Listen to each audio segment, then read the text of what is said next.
la façon dont on conçoit un personnage héroïque aujourd'hui, c'est vraiment basé sur une vision chrétienne.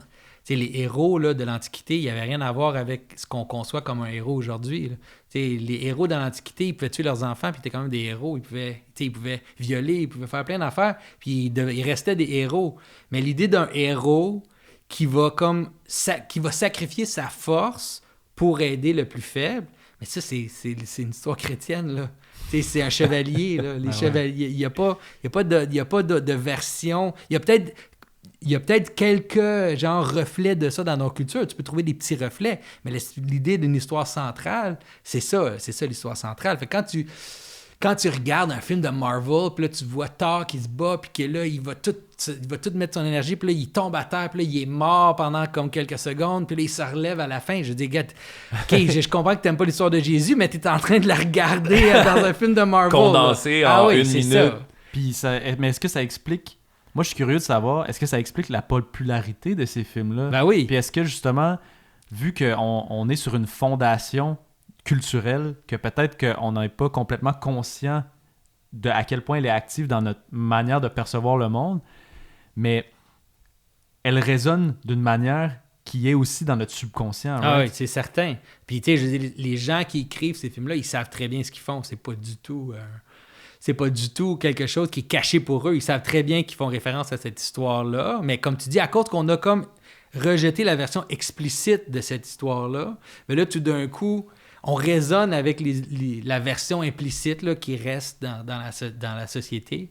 Mais tu sais, moi, j'ai l'impression que ça aussi, à un moment donné, ça va comme flipper. Là. À un moment donné, les gens vont réaliser, OK, tu sais, tu sais, quand ça va faire une couple de générations que les gens vont avoir rejeté, disons, le christianisme, ils vont dire, OK, ben là, tu sais, je regarde tous les films que je regarde, c'est l'histoire de Jésus, là. Ou tu sais, toutes les affaires que j'aime, c'est l'histoire de Jésus, un moment donné. Il y a un truc dont tu parlais, si je me trompe pas, qui est le déclin le besoin de participer dans une histoire aussi.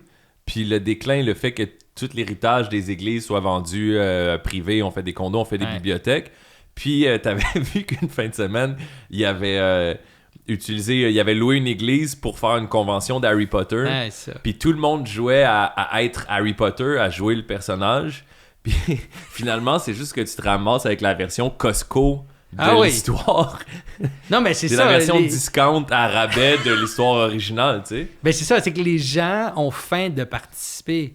Tu sais, puis j'ai de la compassion pour eux, j'ai de la sympathie pour les gens qui ont faim de ils ont comme une faim de participer dans une histoire.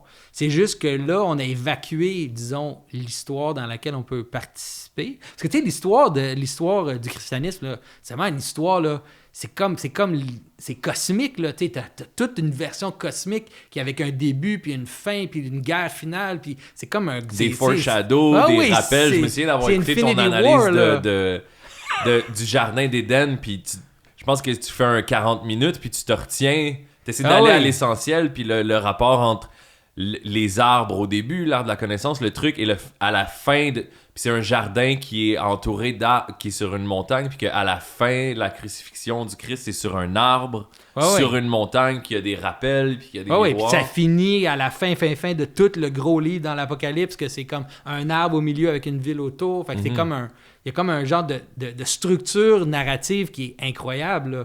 Et si je dis que mon livre préféré, c'est Le Seigneur des Anneaux, puis que je l'ai à chaque année, le monde va être comme « Ah, Thumbs Up malade, hein? Ah ouais, la part de blablabla. » Mais si je dis que c'est la Bible, je perds 10 amis, là. Ouais, mais d'ailleurs, tu sais, Tolkien, il a dit que son livre, c'était un livre essentiellement chrétien, là. Tu sais, Tolkien, c'est un catholique, là. Lui, la structure de son... Il a pris, disons, une structure cosmique chrétienne, puis là, il a comme plaqué par-dessus...